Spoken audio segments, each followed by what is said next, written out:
Hey guys, welcome back to According To. I'm Megan. And I'm Ciera. This week's episode is going to be an According To Us advice episode, which means that we ask you guys to send us stuff that you need advice on Instagram. Yeah, I was honestly kind of surprised. Ciera and I were trying to think of what we wanted to do for an episode kind of last minute because we have stuff planned, for the next couple weeks, but then for some reason this week, I guess, we skipped over it. Didn't have an idea. And come to find out, we haven't done an advice episode since January. So we figured it would be a good time to fit one in. And yeah, we said that you guys could ask about anything. So we'll see what you guys wanted advice on. Before we do that, we always like to just do a little catch up, share anything that's new, and go over our weekly spotlights. And we do have some new stuff to share. So I think we probably share the same weekly spotlight that we have a brand new baby nephew. Yeah, so Haley gave birth on Monday, which is it was like 6 days ago, I guess. We're recording this on 1st. Sunday. And so we finally met Henry, that's his name, Tuesday, the next day. And we've seen him a couple times. Well, just one other time since then. And then after we're done recording the podcast, we're going to go stop by and visit again. So very fun, exciting. He's very cute. And I've only been around him, a little bit, but he's been, a good little baby. Mm-hmm. I've been around him. Every time, I've only held him one time, just the first time we visited at the hospital, and then the last time we were at Haley's house, she was just kind of holding him the whole time. But the second I'm holding him and he starts crying, I'm gonna be like, someone take him, I don't know what to do. I've not been around babies a ton throughout my life. Yeah. So it'll be new. It'll be good. Otherwise, Ciera and I were planning on going to Worlds of Fun this weekend, but the weather was just not in the cards for us. Although it was maybe a good thing because we got a text Friday night. Maggie just all of a sudden sends a picture of herself at the airport saying that she was coming back home, and she was literally back the weekend before. So I think this was like a last minute decision on her part to come meet the baby. And so had we been out of town, then we wouldn't have seen her quite as much. So last night, we didn't go, but then we didn't go because it was like raining here most of the day, and it was raining in Kansas City most of the day. Like, it just wasn't going to be worth it for like that to be the day we decide to like trek all the way down there and go. Hopefully maybe soon. And so, but it did clear off a little bit later in the day, and so Ciera and I ended up going to get frozen yogurt. We went with our grandma, and then we had been asking Maggie if she wanted to come join us, and then she was like, well, no, but you can come over to my dad's house and like hang out. We're just sitting outside on the patio. And so then we all went over there. We were chatting for like 2 hours over there. So it was just like, it was nice. The weather it kind of cleared up a little bit. So it was just like nice to be outside. The sun was actually out a little bit and it was warm. You know what's funny though so we went and got frozen yogurt. We were chatting outside with our grandma. Meanwhile, Maggie and I are texting Maggie. And I know that Maggie had said, like, don't tell anyone I'm coming home. You guys and my dad are the only one that knows. And so I knew she like wanted to kind of surprise my grandma in some sense. But it was like mid-afternoon on Saturday, so I was like, maybe she's already seen Maggie. I don't really know. But like while we were sitting down, I hadn't mentioned Maggie or anything because we were talking about other stuff. And then Maggie knew that we were getting frozen yogurt with our grandma, so she knew that we were all together. And Maggie texted Megan and I saying like, come over when you guys are done. So then I just blurted out like, oh, Maggie said that we can go over to Jerry's house when we're done here. And as soon as I was saying that, I was like, does grandma know that Maggie's here? Like in my head. And then our grandma was like, what?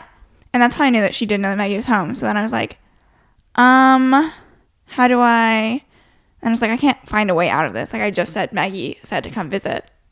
But in my defense, I mean, Maggie wasn't like, I don't know if Maggie had any grand plan of like how or when she was going to surprise grandma. Well, I think she was just surprising anyone, except it wasn't us or Jerry, so. But anyways, so then I was like, well, Maggie is in town, so do you want to go see her at Jerry's house?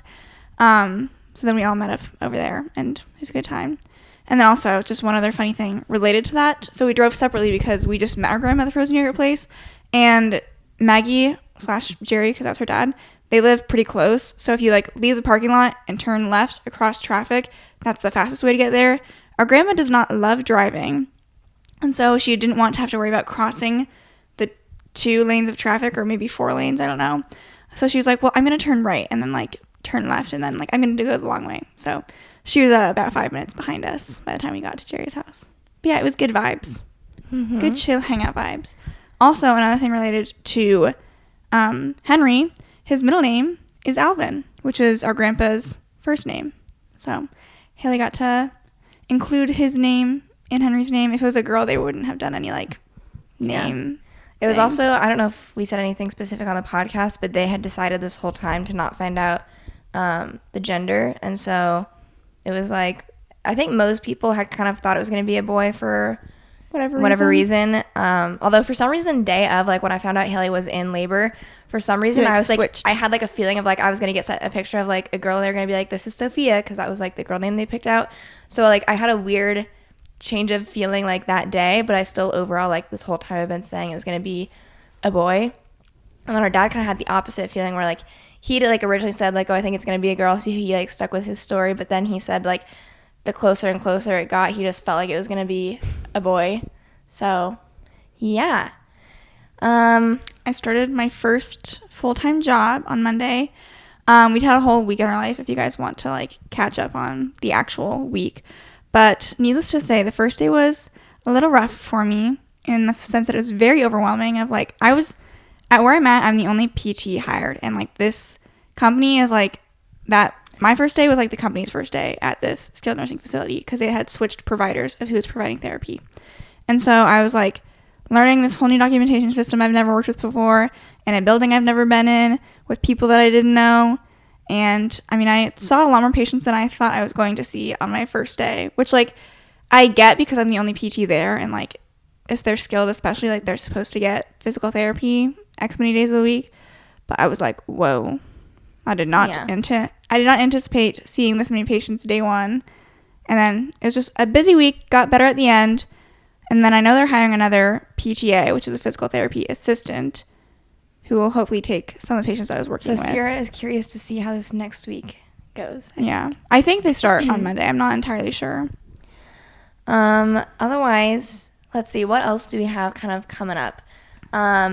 We did, within the last week or two, we booked a flight to San Diego. We're going there for a Bachelorette Trip in August. And so we'd been pushing it off like, oh, like we'll worry about the flights a little bit later. But then we were finally like asked again about like, hey, did you like finalize everything? And we had not. But then when I looked up flights, I found that they were like a good deal. So I was like, we just need to buy them.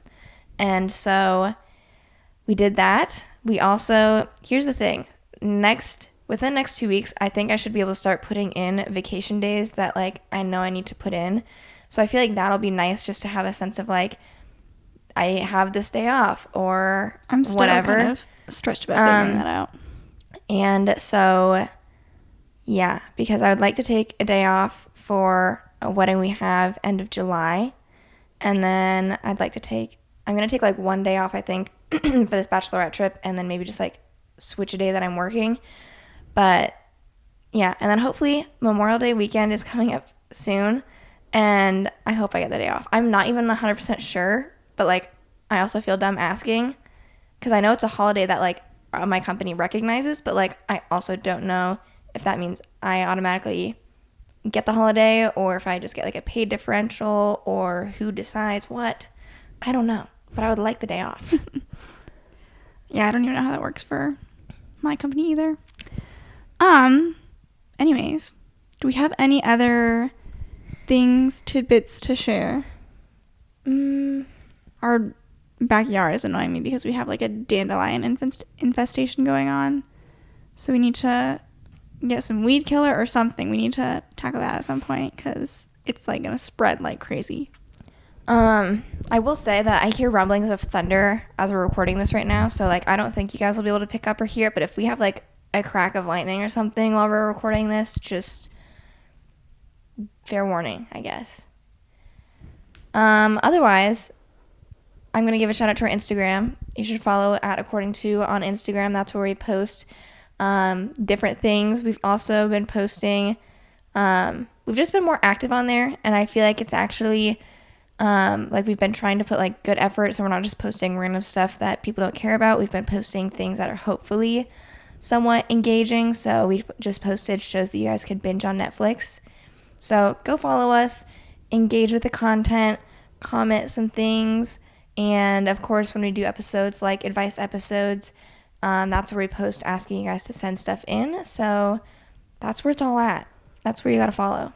Okay, I have scrolled to the bottom. Okay, I'll stay at the top. So, first thing that someone wants advice on is, how do you find ways to have fun in free time? I find myself bored when I'm not working. This is something that we have definitely been trying to work on, and I think that like post-grad, you really like, it kind of hits you. You're like, this is the main thing I'm doing. I'm working most of the time because that's what you went to school for, if you went to school, or it's just like what you're supposed to be doing is you're working a full-time job for most people. And then oftentimes you get home and you're tired from the day. You kind of just want to relax, but you also feel like you're not capitalizing on just like living your life. It feels like your life starts to revolve around work.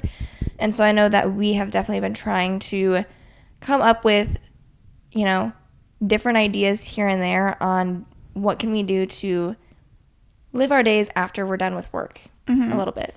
And it's obviously still work in progress of like some days you're just not feeling it. And like you had this idea of like money and you're like, I don't want to like spend money every day of the week. Just like go do something. So I think that the best solution for this kind of idea is to have different tiers or levels, if you will, of like fun things you can do after work.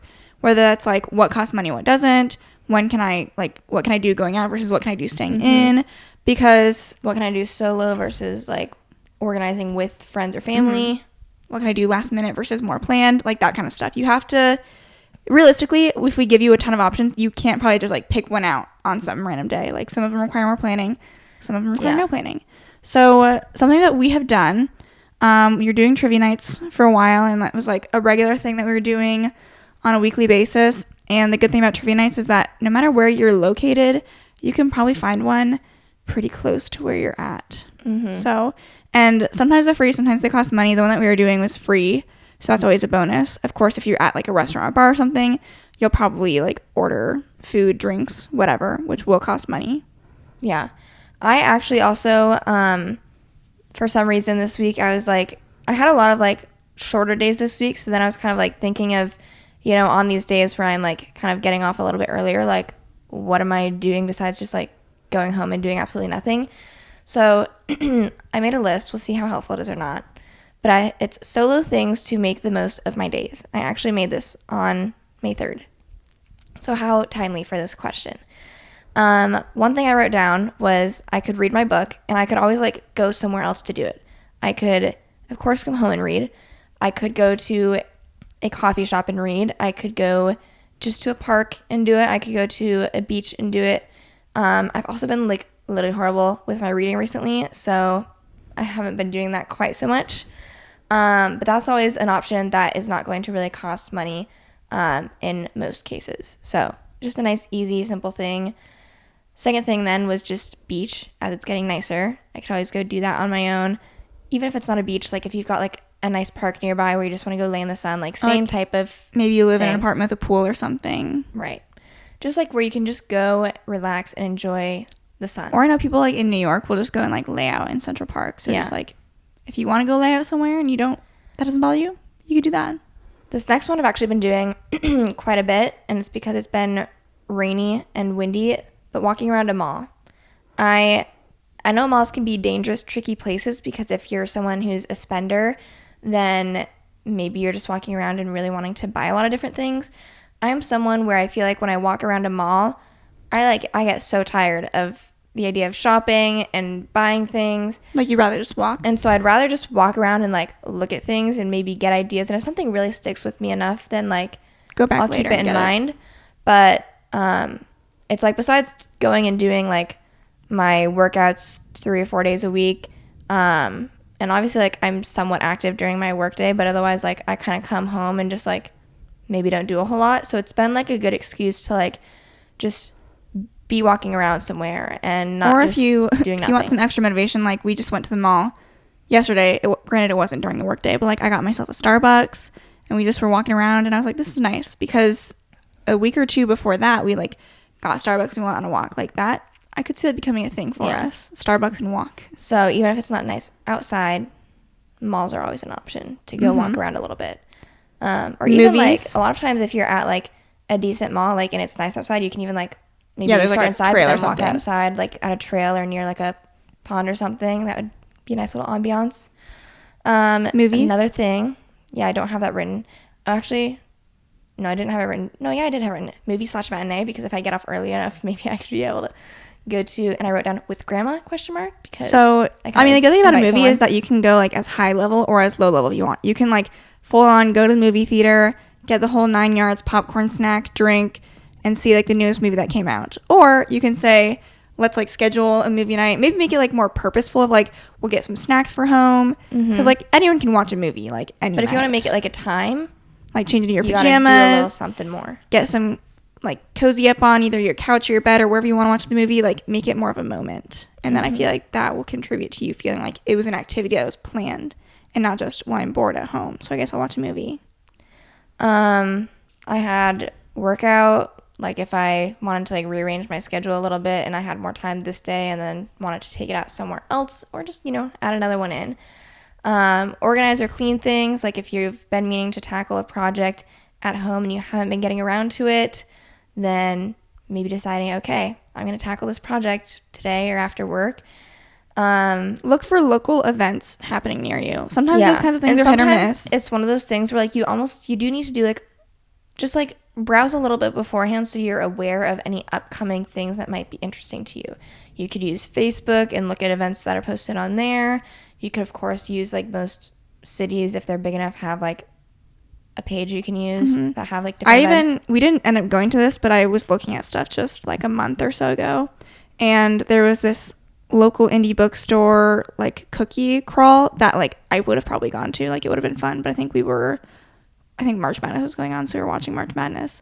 But like I wouldn't have known about that anyways if I didn't look it up. And so just try and find things like in that, like in your local area that are happening like every once in a while. Yeah. And then this is a mix of like a not expensive thing to do, but then also like for a more expensive thing. But I always like looking or exploring weekend trip options or flights. So like that activity in itself is something that's kind of fun for me to just like think about. So that's something you could do after work that's not going to cost money.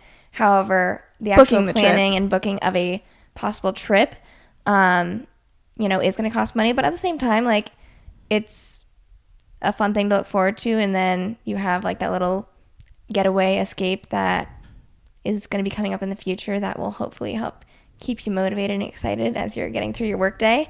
And also it's just one of those things where it's kind of like, it's fun to do things like spontaneously and on a whim, but you're probably not going to get very good prices when you do that. So, there needs to be a little bit of planning and prep involved. And so oftentimes, like just going through and exploring, like I don't have usually any specific location or destination in mind when I'm browsing Google Flights stuff, because I just want it to tell me the best prices for whatever days. And then I see, if there's any conceivable thing that I could or would want to make happen for a trip. So, yeah. And also Megan and I are probably going to try and start playing pickleball occasionally when the weather stops raining. As it's getting nicer out. I need to like relook at the rules. I know, I'm like, it's been a while. I am not entirely sure I remember how to play. So yeah, I know some people like to do, golf, obviously. I don't really know what that costs like for a driving range or anything. If I was better at golf, like I was like thinking, should we take golf lessons? Do you have to bring your own clubs when you do that? I don't know. I think I would be embarrassed to like take golf lessons even. I know you're paying someone to like teach you how to be better. I just feel like as those like Top Golf and kind of stuff comes to Des Moines, aren't we going to want to do that at some point? And we don't know how to hit a golf club? Like I have to learn I just somehow. feel like I should just like try by myself first and see if just like practice. I would almost rather just like pay someone to tell me what to do. Anyways, so maybe we'll some people explore do some golf in our future. Disc golf, right? That's like the frisbee golf. People do that if you have those set up where you're at. Okay. So someone else asked about advice for setting boundaries and sticking to them. This could be like, this is so such broad. An open-ended question. Like there's so many different things you can set boundaries for. You know what I like to do sometimes? Make a note on your phone of like what your said boundaries are, because sometimes like writing them down and like coming up with strict rules or parameters for those boundaries holds you more accountable to either you maintaining the boundary or if you like are setting the boundary for someone else, like having something to look back on and say, did they break this boundary? because you can get very wishy-washy with your boundaries if it's not firmly written down. You can be like, well, did they really do this? Or like, did I really cross the line here? And you can be more forgiving, which like when maybe you shouldn't be, if you really want to stick to those boundaries. I feel like also boundaries can kind of like they can go in two different directions. You can have boundaries for yourself that are like set in stone, that you're like, this is like what I'm doing for myself. This is like how I'm protecting my peace or whatever it may be. And those are often like communicated to other people necessarily. It's just something you're aware of and that you're keeping track of because you know what's best for yourself.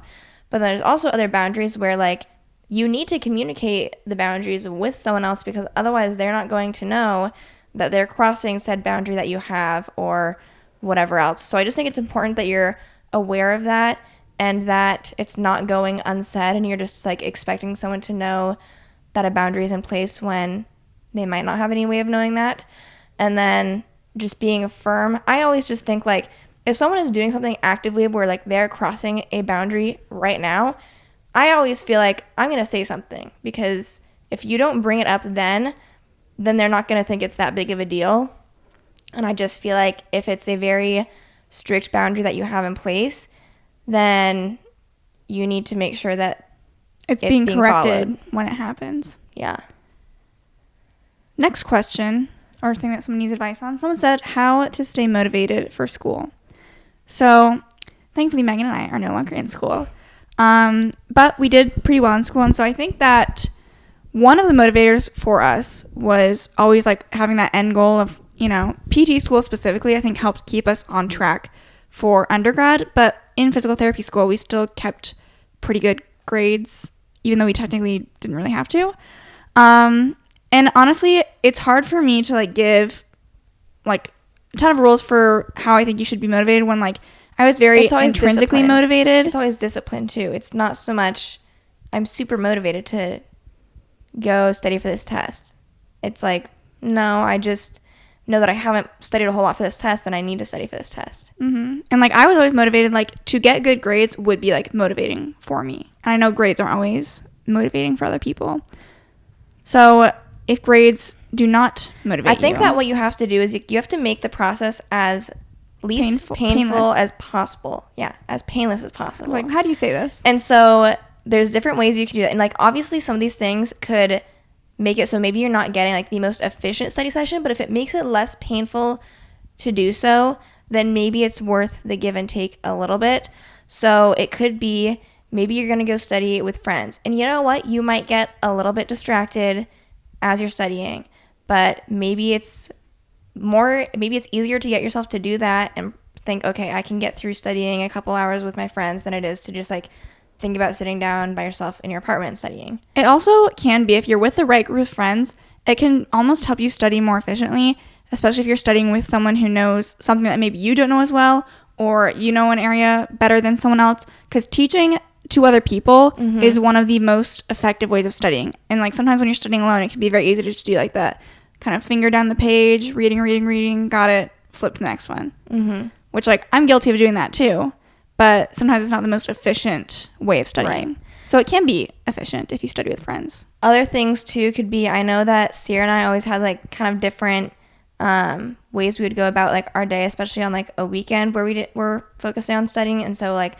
it would be pretty common for us to maybe wake up Sunday morning, we go work out or something, and then maybe we stop somewhere to study before we head back to our apartment a little bit, like kind of just make a little outing of it. Like almost like scheduled study time where it's like, okay, we work out for an hour, we study for 3 hours, then we're back home for lunch, and then we study in the afternoon if we have to. Like it depends on what's going on, obviously. But instead of just saying, well, I need to study today, so I guess I'll just start. Yeah. Time blocking can help too, because then maybe it's a little less dreadful. You're like, okay, I just got to put the time in for X amount of hours, and then I'm moving on with my day because I need to, or I have other things I need to do. Pomodoro method was something that we would do, where you do 25 minutes on, 5 minutes off. You do 4 rounds of that, and then you're supposed to get half-hour break. I've seen people do, it's called like Anime Doro, but it's really just because it's like based off of the length of anime episodes, where you study for an hour and get a 20-minute break, and then you just alternate back and forth with that. So like finding any sort of, on-off time study method that works for you can be helpful. Trying to think of anything else for staying motivated.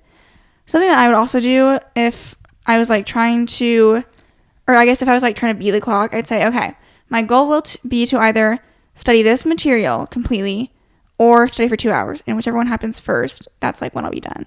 So then I'd be like motivated to try and learn the material as fast as possible so I could be done as soon as possible before the 2-hour mark. But then obviously sometimes you overestimate how much time it takes to study something. Yeah. I feel like also active studying is always best, but there are some situations or topics where maybe like there is actually like a viable means of passive studying where you could like pull up a YouTube video to try and like learn a little bit more about something. So intermixing that stuff in to your study sessions too can be helpful, just because then you're not like on the entire time and you've got a little bit of passive studying where you're just soaking in some information, and it's a little bit less painful than active studying. So hopefully those are all ideas for you. You got this. You can do it. Let's see. This is interesting. How to get a shy boy that likes you to admit that he likes you. Well, how do you know he likes you? This is hard because I wish we had more context of like how they know each other. Like, do you see them at school? Do you see them around campus? Do you see them at the gym? Are they in your friend group? I feel like if you're so positive he likes you, then like, you make the why move. don't you go and make the first move, and then he'd probably be very glad that you did. I always hear guys are so glad when girls make the first move. I hear that too. But I'm just I like, could never. You know, I don't think that could be me. You know, like the running joke I see on TikTok sometimes where it's like the girl's like, me smiling at you, like, is me making the move. Like, that is the most I could do. No, for me, like, if I were to be somewhere and, like, find someone attractive, like, and I know this is, like, a common thing and reaction that, like, people do, but it's like, I would maybe make eye contact and immediately look away because I'm just like, I can't look at that person. I'm too distracted. So, yeah, like, I wouldn't even, like, be smiling at that person. Or, like, because, you know, like, nervous. In theory, I always kind of, like, think about the gym because I feel like that's the only place I ever see other people, just because I'm, like, you know what's interesting? Home. Because you guys know Ciera and I aren't, like, really, like, people who go out a whole lot. Like, we did a couple times in PT school, but it was usually, like, with other classmates, like, being the initiators. I feel like 2 people, I'm like, that's not enough. Especially, like, us as who we are. We need other people to be going with. Our stepbrother got married last weekend, and so last Friday they had like a little welcome party rehearsal dinner thing, and it was downtown Des Moines. And after that, Ciera and I were like, okay, Insomnia Cookies is really close by, we're gonna walk and get some. And it was just like, you know, it was a Friday night, like people were out going out, and I'm like, dang, this is where all the people my age are at. Like, I could just go out right now if I wanted to. Like, we could go into that bar right there and we're out. It's just like a double-edged sword because it's like, in theory, well, you know what it is, I think, is that if it was just 2 people, but we did drink, or like we did, like, I don't know, I think drinking is like the big thing that, you know, you do at a bar, obviously. You have a purpose of like, well, I'm going and I'm able to do that on my own, versus like, if it's just us, we show up and we're like, hey, we're here, can I get a Coke, please? Yeah. Like, I feel like that's also a barrier for us. Yeah. I don't think it would be as weird if we did drink. We could go to the bar and it would be fine. Yeah. We could technically go anyways, I'm aware. You don't have to drink at a bar. But I just feel like, why am I here? Yeah. I just like had like this weird like thought of like, me forgetting that people like go out and that's why I'm like if we had one other friend, even if we just had one person who like did drink, then it's like, oh, like we're with you, and like then I could order like whatever I want. To go out and like you drag me down here. And then sometimes too, because like Ciera and I are both like, how can we meet people like, and like dating wise too, I'm kind of talking about like without being stuck on a dating app, because I think we're both just, you know, it's not really working. And so it's like, okay, realistically going out to a bar is like one of the few set in stone. This has been happening for centuries now. And but yeah, we need to go to more baseball games. Yeah. Did you see that TikTok of was that like a Cubs game maybe? Of like this guy, he had talked to another girl, but then like I think they separated, and then he was like, the whole stadium worked together to get that guy's phone up to that girl so she could put her number in or something. I think that the Cubs hosted them for like their date or whatever. So yeah, I just had that like epiphany moment last weekend, and I don't know if that's going to change any of what I do or anything like that. But I mean, here's the thing, is that I'm not opposed to going out. Like, when we would go out with friends and stuff, it would be fun. I know. But, like, just the two of us. I know. Kind of makes me, like, I'm not quite sure. That's kind of, I don't know about that. Yeah. And then also, too, like, I'm horrible at small talk. So if on the off chance someone does decide to come up and talk to me, would I respond well? Or, like, I, within probably 2 seconds, would know if I was, like, am I interested in this person or am I not? And then if I'm not, like, having to learn, like, figure out how to, like, escape that conversation. I don't know. Maybe I'm just thinking too much and it's not that deep. Probably the case. Anyway, we haven't even, like, responded to what this person was asking. So you know this guy likes you, but he's shy. I would say that if you can talk to him, I don't know what level you do know him, but assuming you know he likes you, you know him a little bit.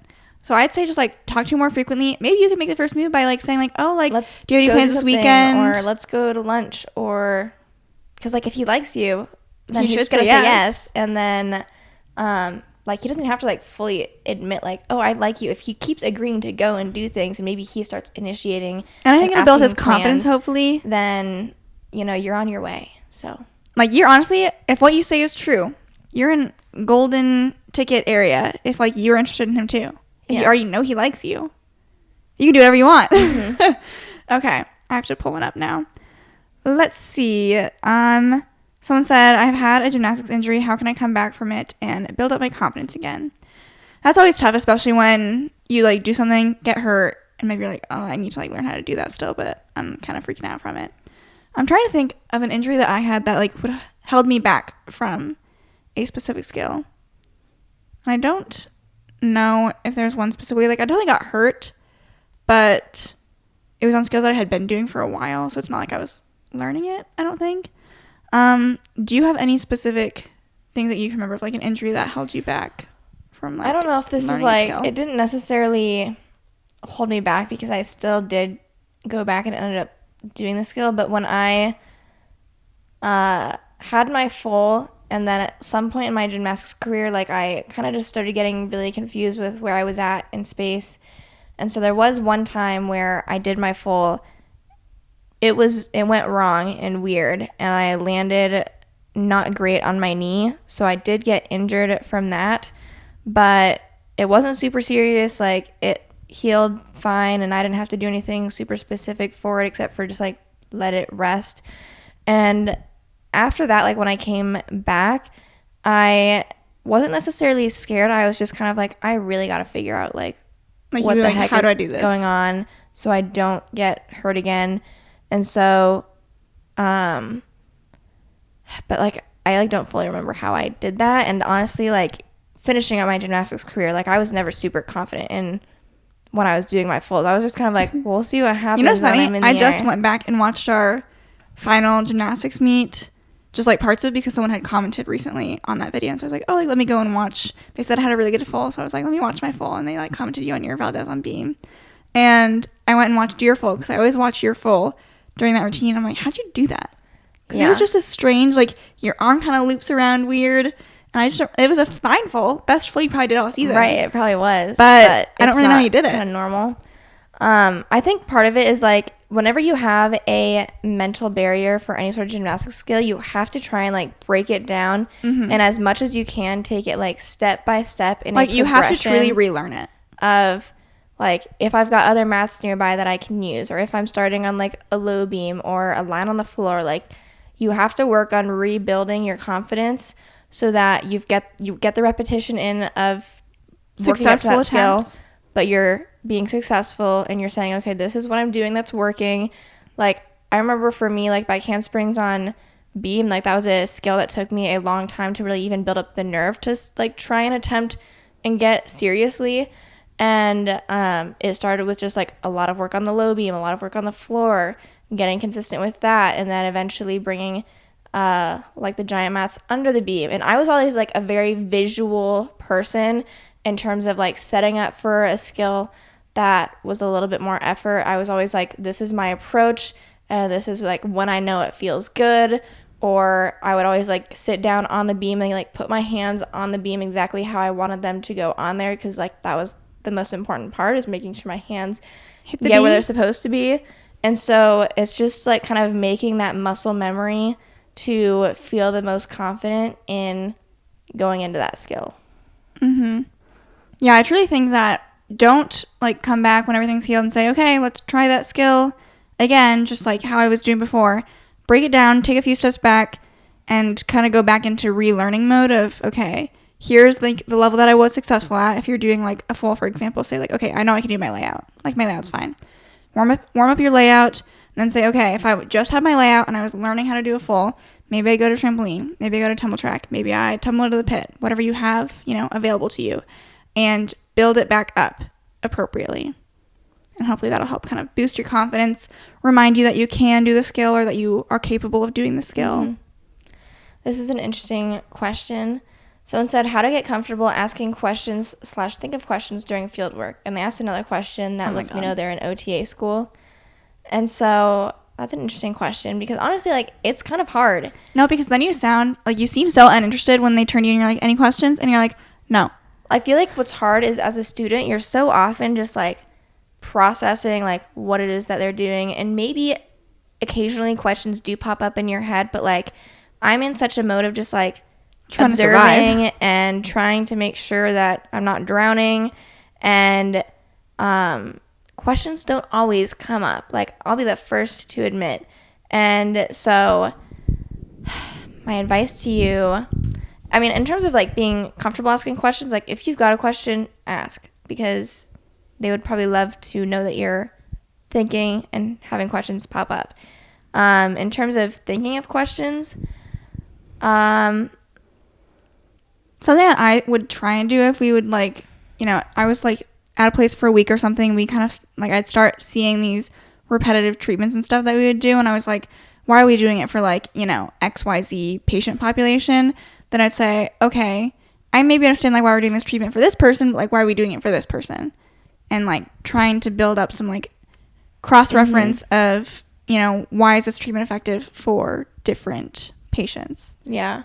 Or you could always ask about like kind of in this physical therapist or occupational therapist experience, how long are they usually doing this type of treatment before they then progress on to the next thing? What things are they looking honestly, for? As like someone who's learning, ask about discharge planning, ask about like typical rehab times, because you don't know any of that stuff. Yeah. Or like, how often would you see this person? Like, what's a good frequency in your opinion to be seeing them? Because like, if you're an assistant, then I guess you don't technically do that. But like when you're the therapist, like it's quite literally just up to you and what you think is appropriate. And I do think there's like generally rules and like timelines that a lot of therapists follow. So even if you're like a new grad, you kind of know what you can put, but at the same time, or also too, like, at least like I'm kind of figuring out too, since I'm working in a setting that has like PT and OT works very closely together, like it's okay to ask the other discipline, like,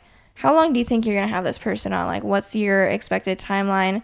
Because then it's a little helpful to know that, oh, like we're kind of thinking the same things, and like we'll probably be going through like from eval to discharge maybe around the same time, and that just helps with keeping everyone on the same page. Yeah. Someone said that they would like advice for dealing with stress and burnout. I think there's like different things that I do in my mind when I get stressed. I certainly experienced quite a bit of stress last week, and honestly, I never like really FaceTime Megan for anything, but I was so overwhelmed after work last week. I was like, I need to FaceTime you because like I'm just so overwhelmed. And so that helped for a little bit. So maybe if you like can call a friend or your mom or whatever, sometimes it's just nice to like vent about like if you're feeling stressed about. Sometimes you just want to tell people. And it also helps with like verbal processing of like trying to articulate what it is that's stressing you out.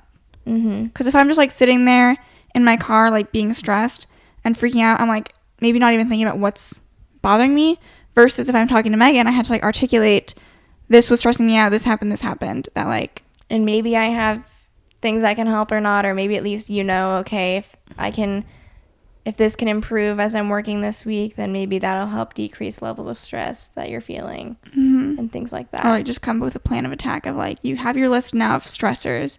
What can you do to maybe mitigate some of those stress levels? As far as burnout, I feel like burnout is just inevitable, and it comes in cycles of sometimes you're burnt out and then you kind of find your way out of it and then you get back into it.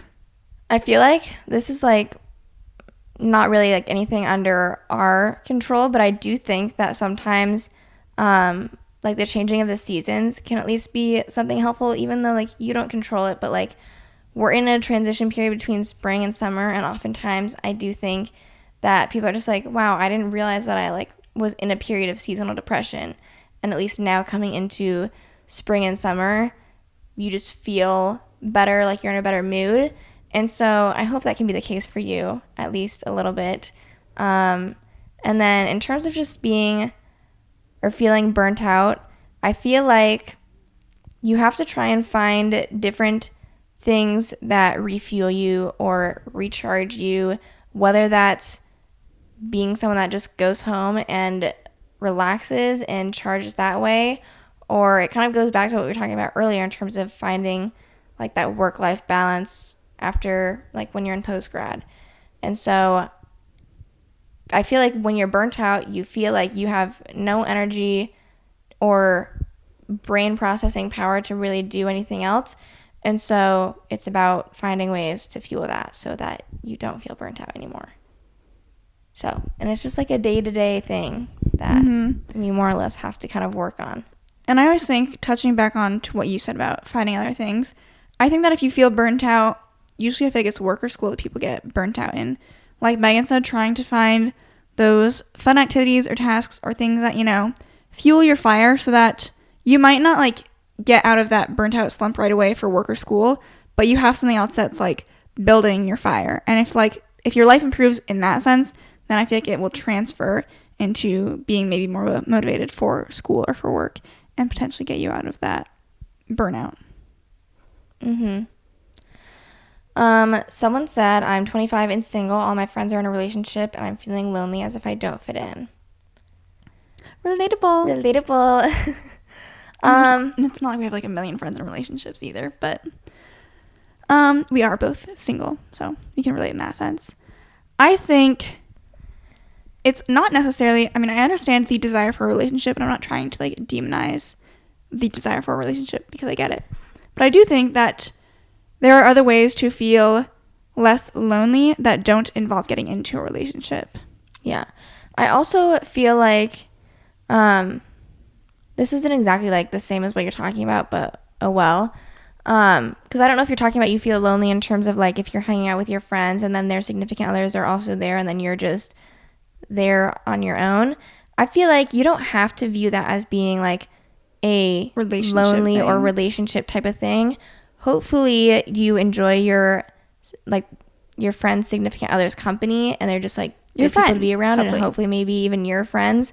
Ciera and I, when we were on our little Starbucks walk a couple weeks ago, we were just chatting and Ciera was saying like, I hope that like whenever I'm dating someone or Ciera's dating someone, like the other is very happy to just third wheel along because ideally we're all friends and get along, and it's not going to be just like there's like, them together. Megan's with her boyfriend, but like they asked me to come with, so like I guess I'll go. Yeah. Like the idea is that, you know, I'd want to go with him because hopefully Megan's dating someone who is welcoming to me and I think they're good together. Like that's the goal. And so hopefully like maybe if you reframe these situations as just like, this is you're part of the group. Your friends are still your friends.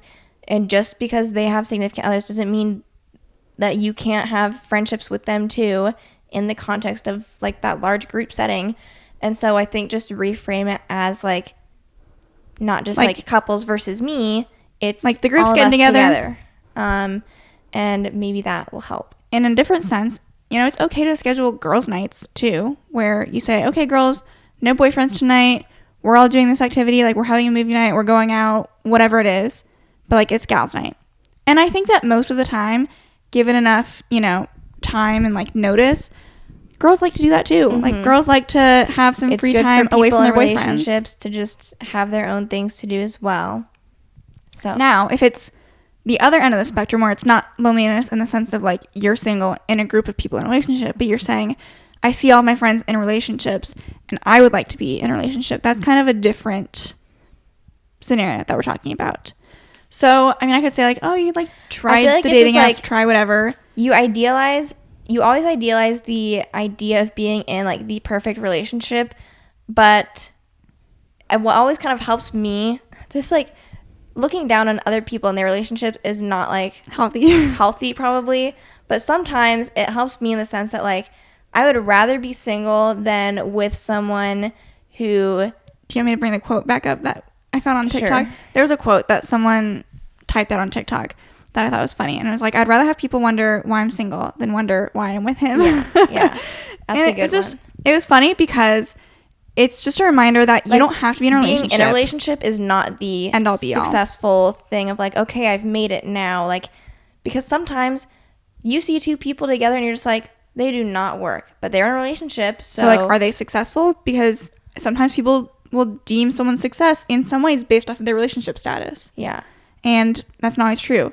And it's like trust me okay when I to say have standards and knowing what you want and saying like, I haven't found that person yet, and so like I am still going to remain in my singleness. And what always helps me, I think, first working on truly enjoying your own company and enjoying yourself, building up a life where you just enjoy and have fun doing whatever it is that you want to do, and not overly romanticizing the period of being in a relationship, because I know that while I have ebbs and flows of like, oh, I wish I was in a relationship, I know that whenever I do enter into a relationship, there will inevitably be a time where I'm like, when I was single, I was like kind of nice just being able to like do truly like whatever I wanted without having to worry about anyone else. I agree. And so I also think it's important to not just say I want a relationship, but like I want to find my person. Yeah.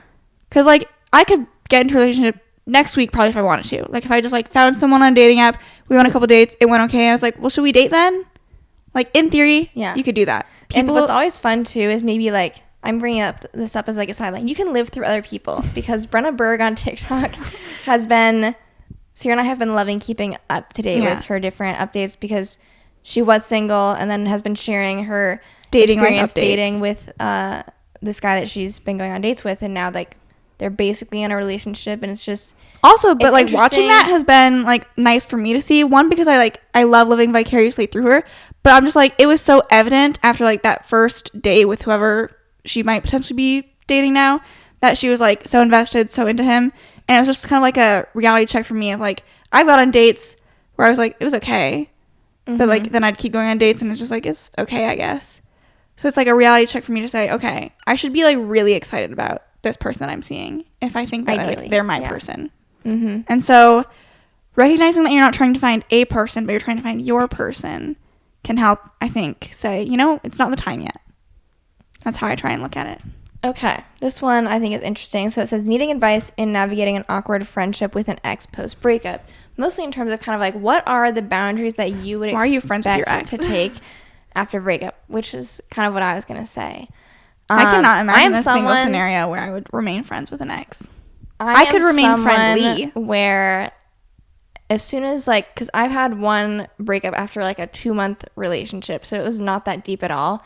And nothing bad happened to cause the breakup. And so initially it was just like, I still followed him on like social media, and I was like, I'm just not going to talk to him. But then I was just like, why? Like, because I'm not going to see him in any other context now. Like, I don't need to be keeping up to date with you wouldn't run into him his just, life. Randomly. We didn't run in the same circles or anything. And so I just decided, I think it's easiest to just unfollow and everything. Like, you don't have to block him. I didn't freaking block him. I think I just unfollowed him. I didn't make him unfollow me even, because I was like, people get mad about that. That's up to you. Do you know that? Some people like want, if they unfollow someone, they want you to remove them as a follower, because they're like, I'm not your fan. Well, they can. No, I usually do. Friends. I usually do what you do, because I'm like, it's your prerogative if you want to follow me or not.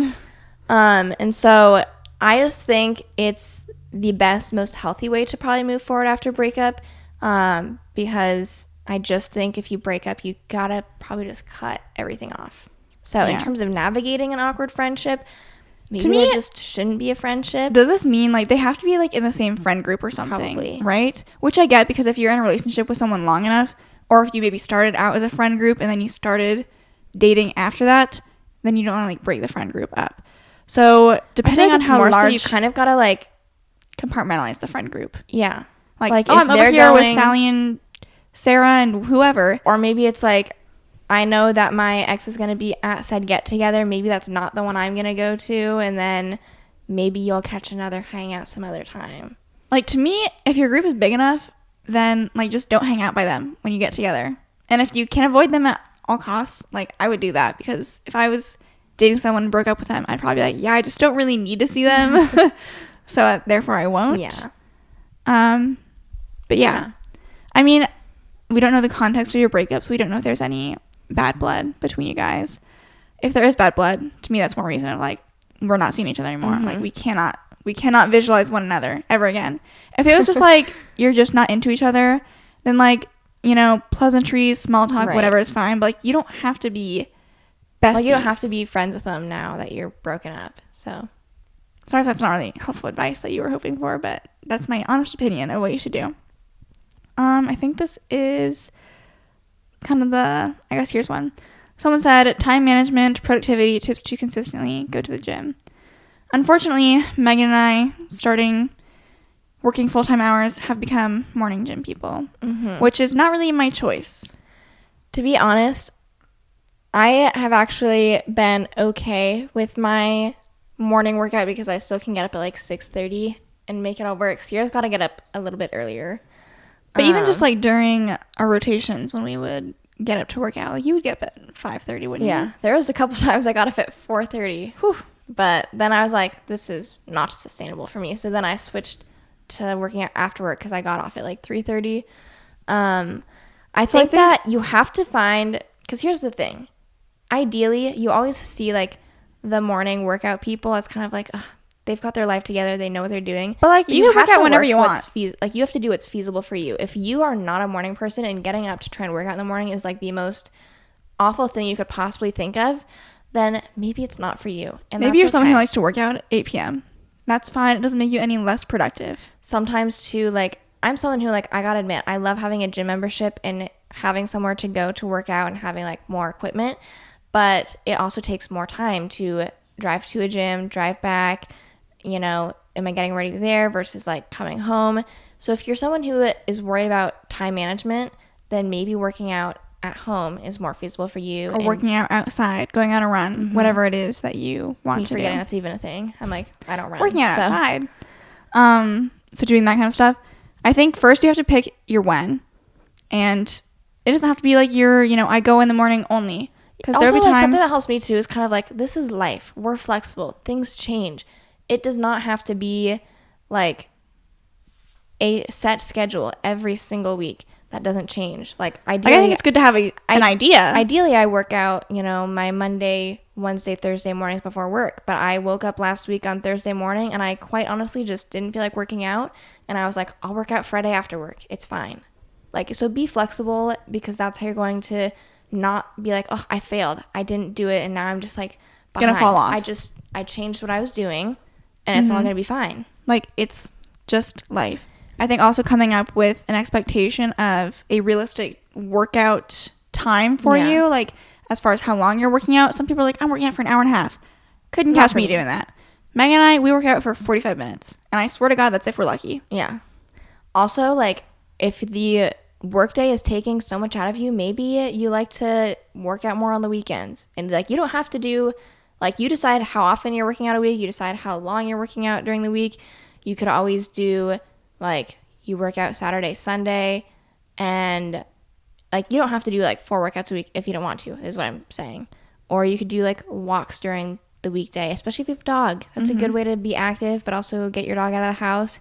And maybe you like pickleball or some like actual physical activity that you do for fun. It's called NEAT, non-exercise activity something. What is that called? Non-exercise activity something. I don't know. I forgot that was even a thing. It's just the idea of like, you don't have to like structure like a gym workout to be active. You could have whatever you want be your physical activity. So just build it into your day have it be things you enjoy, and that would probably help you be the most sustainable. Well, I think that does it for all of our questions that we were running into. Hopefully you guys enjoyed, and if we touched on the advice that you were wanting, hopefully it was helpful. Yeah. Otherwise, we will talk to you guys next Thursday. Bye. Bye.